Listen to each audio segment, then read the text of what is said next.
नमस्कार दोस्तों। क्यों मनाई जाती है रविदास जयंती? इस महान गुरु का कब और कहाँ हुआ था जन्म? कैसे बने संत? जानिए पूरी जानकारी इस वीडियो में। तो चलिए शुरू करते हैं। संत रविदास प्रभु की भक्ति में लीन रहते थे। इन्होंने अपनी बातों पर दोहों के माध्यम से समाज को सही मार्ग दिखाने के लिए जीवन भर काम किया। इन्होंने सर्व समाज को भाईचारा और एकता का संदेश। रविदास जयंती हर साल माघ पूर्णिमा के दिन मनाई जाती है। इस दिन काशी के संत रविदास गुरु का जन्म एक मोची परिवार में हुआ था। पंचांग के अनुसार इस वर्ष रविदास जयंती 24 फरवरी 2024 को मनाई जा रही है। संत रविदास ने जात पात और अमीरी गरीबी के भेदभाव को अपने दोहे के माध्यम से दूर कर समाज को एकता के सूत्र में बांधने का काम किया था। प्रधानमंत्री नरेंद्र मोदी ने 23 फरवरी 2024 को संत रविदास की जन्म स्थली गोवर्धन में उनकी 25 फीट ऊंची कांस्य प्रतिमा का आवरण किया है। इतने नामों से जाने जाते हैं रविदास।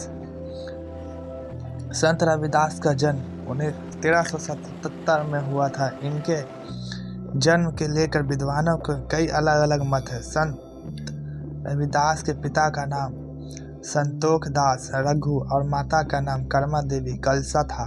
बहन का नाम रविदासिनी था। रविदास को लोग संत रविदास, गुरु रविदास, रैदास और रोहिदास जैसे कई नामों से जानते थे।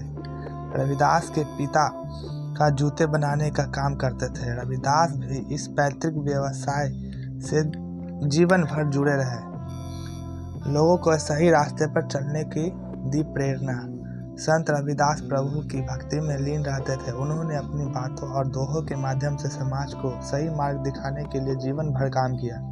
उन्होंने सर्व समाज को भाईचारा और एकता का संदेश दिया। इतना ही नहीं, जो लोग गलत मार्ग की ओर अग्रसर थे उनको सही दिशा देखकर सही रास्ते पर चलने की प्रेरणा दी। इस तरह से भक्ति आंदोलन के जनक बन गए। सिख समाज भी संत रविदास के प्रति आस्था और विश्वास रखता है। संत रविदास की कविताएं और कुछ भक्ति छंद गुरु ग्रंथ साहिब में शामिल है। अलौकिक शक्तियां थी प्राप्त। कहा जाता है कि संत रविदास के पास कुछ अलौकिक शक्तियां थी और उनके चमत्कारों की वजह से ही कुष्ठ रोगी ठीक हो जाता करते थे। जब रविदास गुरु शिक्षा ग्रहण करने पंडित शारदानंद की पाठशाला गए तो उच्च जाति के लोगों ने उन्हें रोका।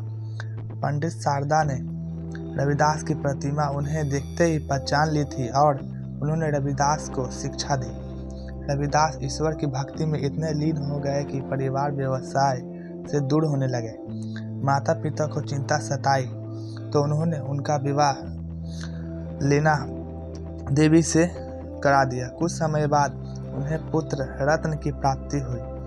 इसके बावजूद मोह माया में नहीं बंधे अपने ज्ञान और कर्तव्य पथ पर चलते हुए संत बन गए।